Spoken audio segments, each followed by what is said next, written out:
Hello and welcome. I am Cray Shep, and I'm going to be playing Software Incorporated. We're at Alpha 8, I think, in release. It was just updated a couple weeks ago, I believe. Yeah, the 21st of March. So, Software Inc., if you've ever played a game like Game Tycoon or Game Dev Tycoon, I think it was, there's about 2 or 3 good software/game design simulations out there. This is a bit more broad, so this lets you pick anything at all in the industry. You don't necessarily have to make games. So you could be you could be a company that makes products like Microsoft Word. You could make a database program, a banking program, an audio tool. You could be the first one to create Winamp back in the 90s. So this game is a little bit more broad. It's designed for a larger company. I think one of the posts I saw on Reddit recently said the gentleman who made the post said he got upwards of 800 employees. So it's a lot more, obviously, than what you're looking at in, say, Game Dev Tycoon. I can't think offhand of the other game that's quite similar in nature, but moving on, I'm going to go ahead and start up a new game.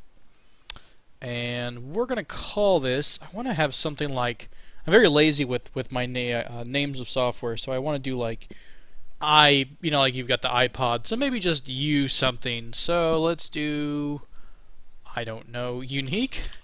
They're definitely not unique. So the founder can be, you can mess with the stats how you want them to be. The founder works at 100% effectiveness all the time, every day. They don't need to eat, they don't need to use the restroom, they don't take vacations. You can send them to be educated and improve their skills, as well as educating them to become team leaders, which lets you automate some things, which I'll get into a little bit later on. So at the moment I'm going to keep them at kind of a across-the-board jack of all trades. I'm going to remove marketing, because when the time comes to market our products, we're going to actually hire a full-on marketer who will sit in their marketing office and do marketing type things. I will keep the lead skill, because one of the things I found, you don't see them right now, but there are traits that every employee will have. One of them is leadership. One, I believe, is, I don't remember the name offhand, we'll see here in the game in just a minute. One of them basically lets you, determines how diligent, actually that might be it, diligence. It determines how often they call out for sick leave, how long, or how I guess on task the employee will stay, as opposed to going off and taking a coffee break. And then the other one is, I believe, related to how often the character asks for raises and things like that, and then also how much they learn, how quickly they learn. I could be wrong on the raises. I think the actual aptitude trait is more for how quickly they learn new skills, and I think one of them has to do with research. I've not actually hit research in the game yet, because I always start at 1980, and I've not played too much of this yet. So we'll go ahead and, he's the boss, so we're going to give him a nice fancy suit, and he's very bad with colors, so black and a nice blue shirt, perhaps. Perfect.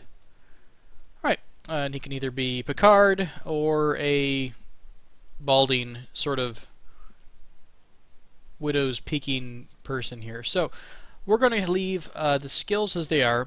I'm not going to be hiring an artist for quite a while, so in the event that we take on a contract or we take a product on its own that does require art, the team leader or the founder here will be able to do some of that. I'm going to let their specializations be more in the system side as opposed to 2D, because some of the early contracts we'll be doing is focused on systems more than 2D.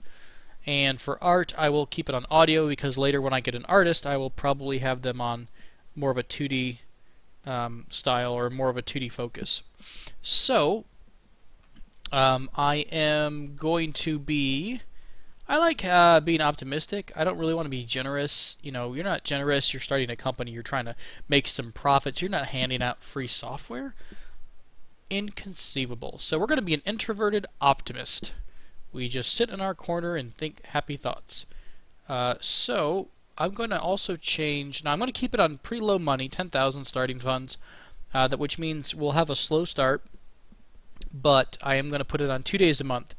From what I've read on the forums and on Reddit, the days per month doesn't really change anything. It sort of stretches the simulation for the month. So if you have a product that takes, half of 1 day to complete in that month, if you take 2, it'll basically take a full day, and then you get another day to mess around within that month. I do this because sometimes the workers like to get up, move around a little bit. I don't really know if this makes any sense at all, but I like to give a buffer so that if they get up and go to get coffee, for example, or they go to use the restroom, that might be 3 hours of development time, depending on how fast the simulation's moving, depending on how far away they are from their desk.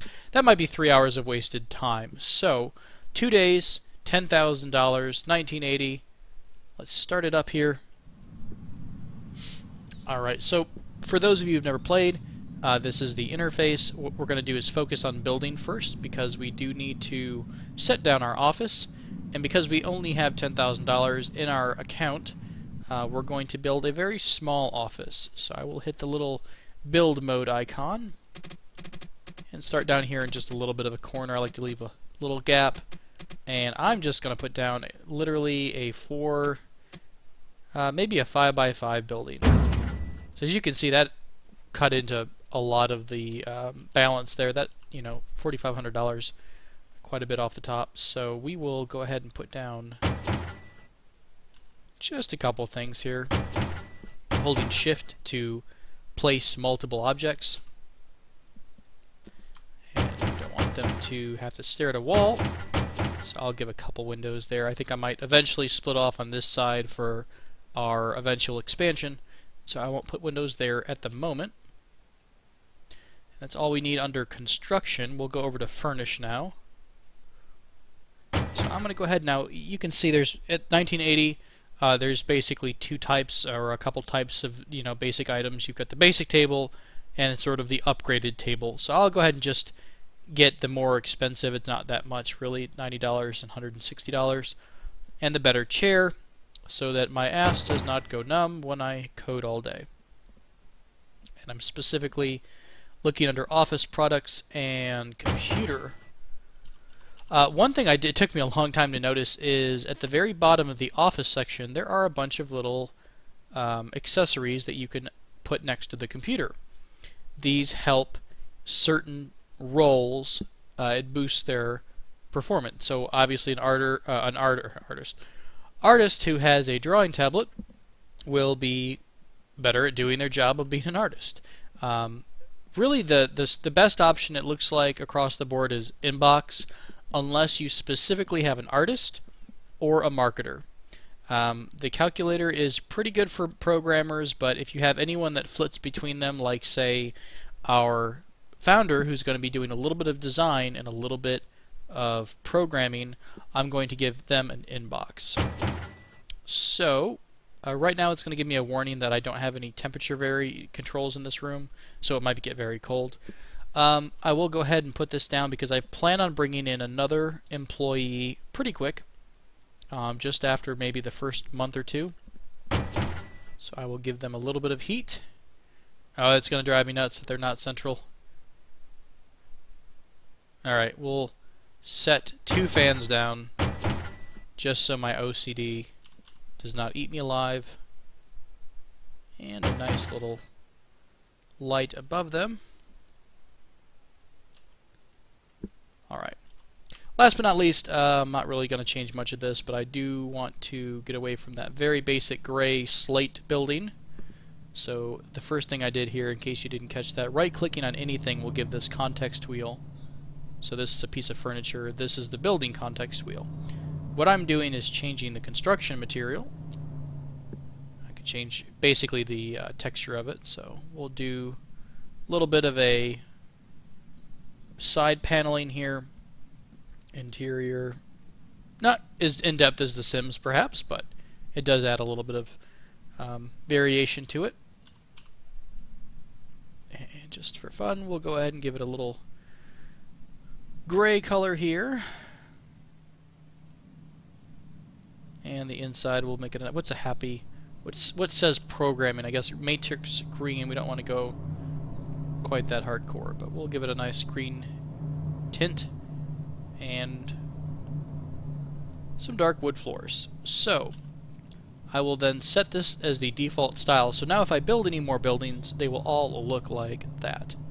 So we're about 6,000. We're a little bit under 6,000 down. It's just the first day. Now the day does start at 10 o'clock, so our employee, our founder, will not be here on the first day. What I'm going to do is pull up the Manage Teams box here and change his hours just a bit. So core team is the one you start with, and our founder automatically gets put into that core team. So I'm going to change their hours, and I could really stretch this from like 7 to 8, and you know, it's not necessarily unbelievable because, hey, if you're a solo developer, I'm sure you guys, if they're out there, they're up all hours of the night trying to get their product through. But we'll try to stay within the realm of realism here. A good 8 to 5 shift sounds fine. Your workers also will try to take vacation.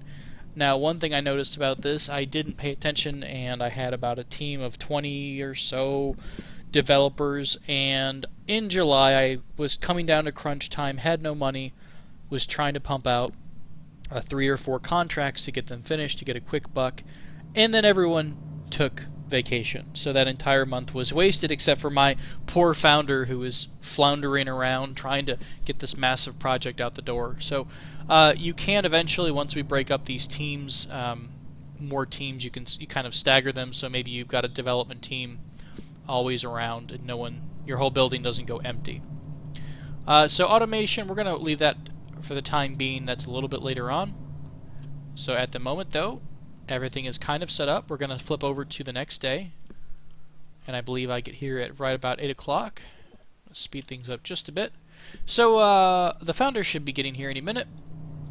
We need to give him some work. So right off the bat, it's always best to do some contract work unless you're starting with a crap ton of money and you can, you know, get yourself set up with, you know, 10 or 20 developers ready to go.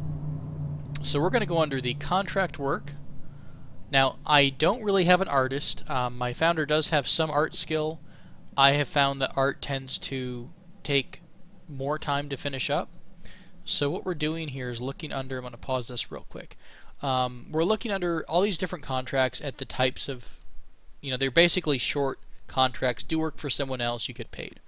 If we look over here, this is telling us that it is, of the quality is only mediocre, so it's not going to take as long as, say, a great product would be.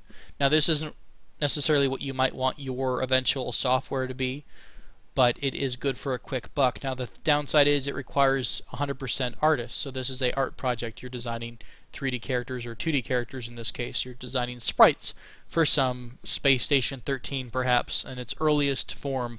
So we're going to pass on this.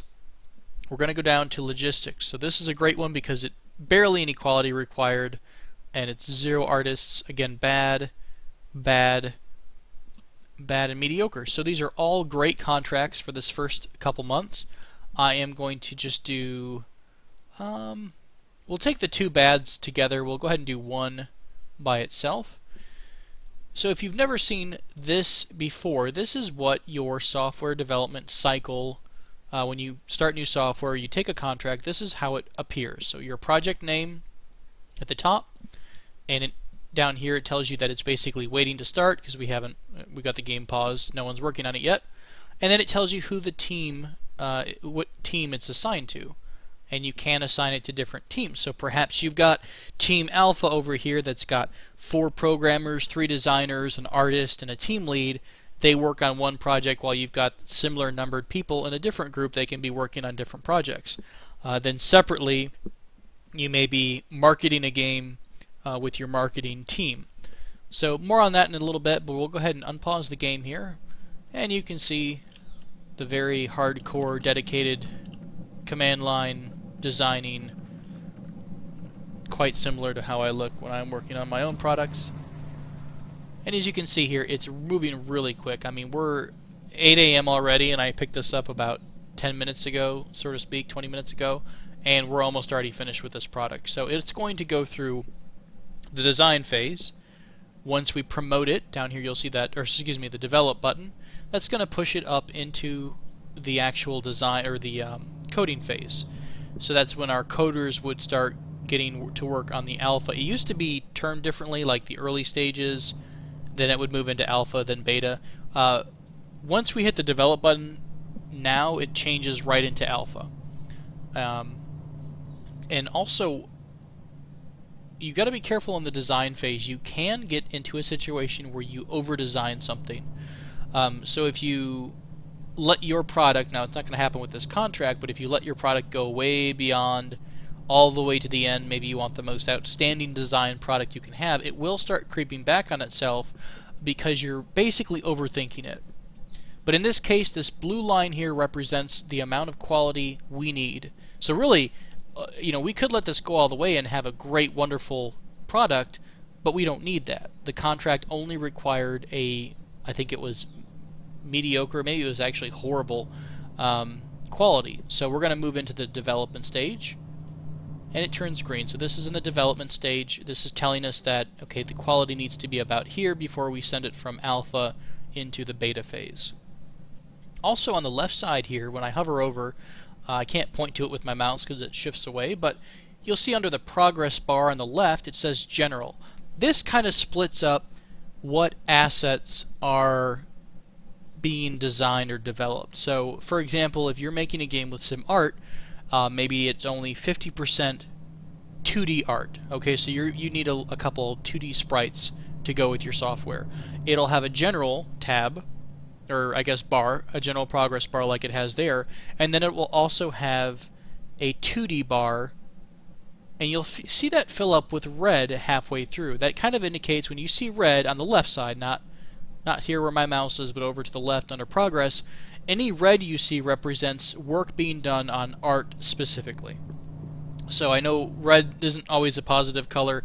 It's nothing bad, it just indicates the status. Like right now we see green showing what the progress is of our programmers in general, while red might show the progress of our artists. So our founder has hit the 100, we're actually over the goal right now, so I'm going to promote this from alpha into the beta phase. There will be a little bit of a delay here. You can either force it through, which I think adds some bugs to it. It never really takes more than a few minutes or seconds really. It'll go into the delay phase, pop on through, and then immediately go into the final phase. We actually may be able to squeeze this in within the first month, so that would be very nice. Okay, and we're going to release it. Yep, that was it. The beta, we switched over to the beta, and the beta progressed instantly, so we're going to release this product, and there we go. Just under $10,000 for that contract work. 4 hours of work, not bad. So what I'm going to do now, because we still have a month. Now, the nice thing about this is if I take it on, say, day 2 of 2, and this says 1 month contract, I get a month equivalent to finish it. So I will get until day 2 of 2 of February if I pick it up now. So it doesn't punish you because you pick it up at the end of a month, you know, for example. So I'm going to go ahead and grab, this is the bad quality, and this was a bad quality. I'm going to grab 2 at once. And because they're different sized projects, bad means different levels here, as you can see. So bad of this project, you know, is over here. What's considered bad in this project is a little bit shorter. The priority bar here, the more numbers you add, the higher the number overall, the more effort you'll put into that project. So right now we're actually splitting our effort completely evenly between these 2 projects. We could, for example, go all the way up to 10 here, and then as you can see, very little development here, lots of development down here. So depends. It might come in handy if you, for example, you're getting behind, you're doing a big project on your own, but you're getting behind on bills. Maybe you need to pump out a contract real quick. You could pick up a contract, change the priority up here to 10 or 5 or what have you, and you'll finish the contract pretty quickly if you have the right amount of people. So I am going to speed this up just a bit. looks like we will probably wind up going home before this project really gets going, which is fine. Okay, we've actually popped 100% on this one, so I will send it into the coding phase. So somehow right now I like to picture it when he's doing work on both of these. He's got, you know, his stylus open on one screen and he's designing the UI for a program while he's actually coding in the other program. Very cool stuff. So at the end of the day, you're able to fast forward and skip the unused time. So there's no night crew, there's no night shift, there's no night cleaners. So we're just going to fast forward here until the morning. Alright, and he's in the office, and we'll speed up again. So really, this is what you wind up doing for a few months. There is a cycle of pick up a contract, do a contract. I like to get to about 40,000 or so in the bank before I start looking for that first and second new employee.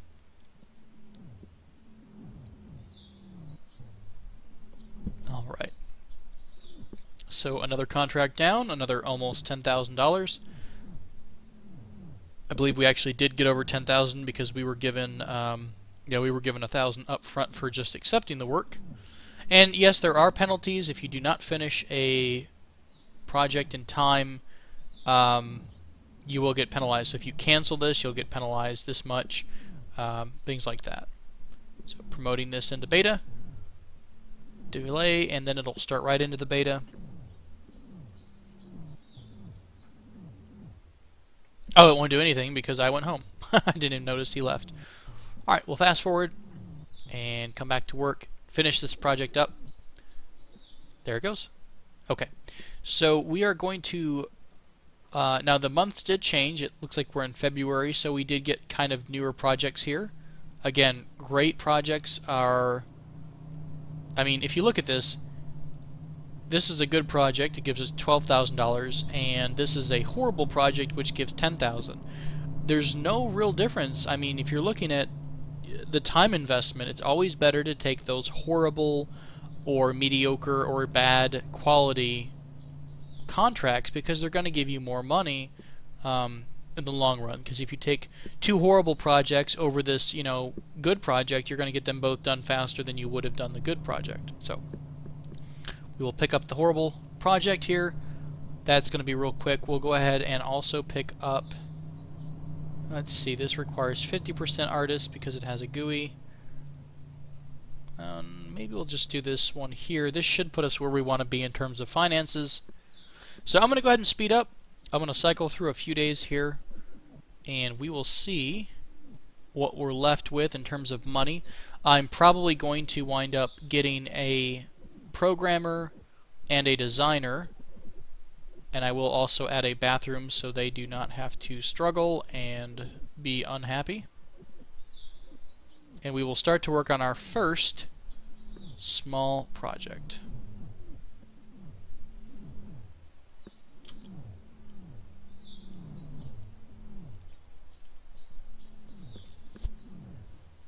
Almost done here. We'll speed this up just a bit. 99.66%. I think he's done. He's puckered out. He's tired. We'll go ahead and promote that in. And finally through beta and release. So we're sitting at, let's go ahead and pause this real quick, $5,500. Now, if I were to hire a new employee, they do not arrive until the next day. So make sure you don't wait till crunch time. I mean, there's really not a whole lot of situations where you're going to be so desperate for a programmer on that specific day, but perhaps if you had a lot of contracts to do, you're running out of money, don't wait till the last minute. Make sure you get those new employees before the day before you need them, or just remember that it will take a day delay. So we are going to, it looks like we can fit another desk, another couple desks in here. We're going to stay with the main office right now, nice and cozy. Right-click context menu on the furniture here. Now I am clicking on the desk, not the computer. If I duplicate, it's going to give me a carbon copy of that desk with everything on it, which is really great if you are trying to fill up a large workspace. Lots of good stuff there. Alright, so we've got two more desks. We will go ahead and not make them hold it or pee in a cup. even though if they were real passionate about their work, they would do what needed to be done. I may actually turn this into a hallway, so I will put the bathroom right up here by my desk. Get the smell of that all day. Go ahead and add a little non-see-through window, or door rather.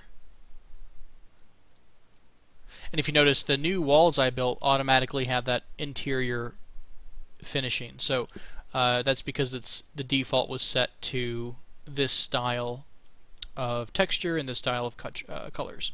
So quickly, we're just going to add a... I don't even think I need a temperature stuff in here. We'll give them a light, just a nice simple light, so they don't piddle on themselves. And down here under needs, we will... It's a magical poop machine. Yeah, you take from that whatever you want. And because I am such a nice person, we were also going to give them some food. So we'll put down a fridge here and also a coffee maker. Give them the energy they need. We've got 3 layers here. Instant coffee. I'm guessing this is like your cheap Walmart brand, your Keurig, and then your super fancy espresso machine. Also improves the environment of the room. But we'll go ahead and just stick with coffee for now.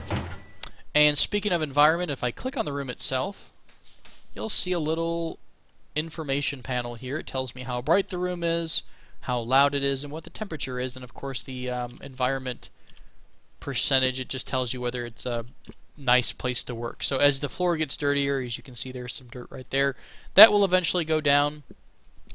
Bigger rooms require more decorations to keep people happy. So just for fun, we're going to... We don't want to scare our new employees, so we'll go ahead and make this place pretty approachable. Ourselves a couple paintings on the wall and a clock. We can't do that because the fan is too close apparently. So we will put... Okay, we'll do this. We'll take the photo off. We'll put that random photo on the back wall here. And we'll put the clock right over the coffee maker. Alright, perfect. So, I would like to get a programmer and a designer. I'm looking for... Now, I like to get people who have a higher specialization. If we take a look at my employee here, this is the specialization area. And this is the trait section I was mentioning here earlier, that it's not shown when you're doing the character creation. You can see these if you interview people. I normally don't mind too much. I just try to make sure that their diligence is not super in the red, because then they'll wind up calling off work, things like that. It's also, of course, important that any people who are set to a leader, they're not have terrible leadership skills. So as you can see, our jack of all trades here, lots of skill in coding, design, art, but they can't do everything on their own. So I'm going to go open the hire employees, and this is sort of a search for new employees. So we're putting up a job posting here on Indeed, or maybe we're looking on Dice, and I'm going to look for a programmer. Now, I believe I was set to more of a system. Yeah, if you can see, the system here is higher than my 2D specialization.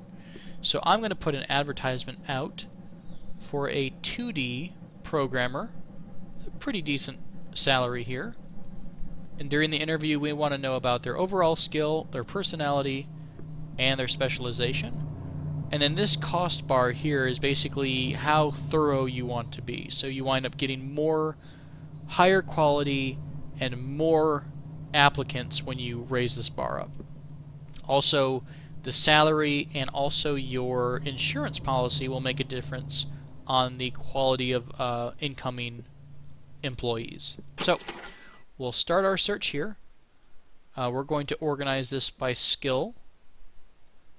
And the nice thing about this is it tells you how this new person may fit with your existing team. Now, you do have to tell it what team you want to look in. So if I'm looking for a new marketing agent, I want to make sure I'm looking at the marketing team to make sure they fit well with the marketing team. You don't necessarily need to have the new hire of the marketing team being fitting in well with the core team or what have you. So let's look through a couple of these folks here. Now, I don't necessarily, the base skill is important, but I also look at how high up their specialization skill is. So I'm going to browse through. That first person actually wasn't too bad. They've got kind of an all-around solid programming skill, and they would be, I guess, just normal as dramatic and extroverted, so it kind of goes against my introvertedness, I suppose. And you can see this person's actually listed as good because apparently short-tempered people go well with introverts. I'm not sure. But not quite as high of specialization. Again, most of these folks are not too high in specialization. Now, let's see. Alvaro. Now, Alvaro has a really high diligence score and not a bad aptitude, which means he'll learn quickly. Diligence means he'll work hard. He won't take days off. The nice thing is he also has a little bit of design skill, which, if you wanted to, you could have someone set to an automatic role. And I'll go into roles in a little bit, but what this basically means, if he's automatic, he could work on a programming project, and then also, or I guess before that, he could also work on the design of it. So, I don't know if I want to do that because I am going to eventually split everyone out into their specific roles within the group. So designers will be designing, programmers will be programming. So I'm going to go back up here. I think I want to look again actually because I want a higher quality with a better compatibility and just a bit more in the specialization. So we'll pay, we've got the money right now. We could do contracts if we get short. So we'll pay again. Okay, so the first person off the list, very bad apparently, very mean. Would have been nice. They also had some well, they've got terrible leadership trait, but they have skill as a leader. I guess that's someone who has an MBA, but they're just basically an absolute terrible boss to work for. They sit in their office, they never talk to you, they lead by delegation, and I don't know, never come out to play. So, continuing on down the list here, 2D system. I wonder if we have anyone. I think the great mixes. Yeah, this Dolores here does not look too bad. Kind of middle of the road, but good diligence, good enough. Pretty average scores here. Now we do, again, we're going to be a little bit buffed on the 2D side, but I could theoretically send her, say if we start our own project, it takes a couple months to design maybe, so we could send her off to focus up her system skills. Let's go ahead and bring her on board. She's going to join the core team. I'm going to click hire, and it's warning me basically I will go broke if I hire her, but it's okay. I will be conducting some, we will be completing some contracts here as well. So our programmer will arrive tomorrow. We also need a designer. Now if we look at the founder again, we will see kind of across the board. So that's not bad as far as design goes. It really will go ahead and probably this next hire will be based on how well they fit in with the team. I suppose we could have someone who's better at audio. Designing audio, if that ever comes up. But I don't want to necessarily sacrifice anything else. We'll keep them on system. We'll raise up the salary a bit. We'll give it a good boost. Alright, good quality here. 72% overall skill. This is a great compatibility, good diligence score here. They're also a bit of a programmer, so in a pinch they can be used to support. It's kind of nice because if everyone can cross-train a little bit, or I guess if everyone can work on each other's projects, you don't have to exclude anyone in your team. You basically can leave them all as automatic and they'll work on all the projects together. That means there's no wasted time, and more importantly, it means that if you leave them there in a role that they're not comfortable with, perhaps, like they're not super familiar with programming, they won't hurt the project. Some people, if this person had zero coding skill and I added them to the programming section of the project, they would actually make it worse, which makes perfect sense. So I like this. We've got a couple flirts in the office. I believe Dolores was a flirt as well. Lots of flirting, HR problems galore. But we'll go ahead and bring Brain, not Brian. We're going to bring Brain on. Wonderful. Wonderful Brain. Okay. And they're all young, too, which is nice. That means they're not going to retire off the bat. I can invest in some education. And these folks will be sort of our founding three, our founding trio. Alright, so we just prepped our team. We've got no projects on the board, but when we come back, I think what we're going to do is start with our very first software project. It may take a few months to get through, but it should wind up getting some money. And what I'd like to do probably at the end of this, right before we release it, is open up an office for our marketing team. We do want to market our product, and that does help a lot. So we'll explore some other topics here when we pick up. Thank you for joining me. See you again soon.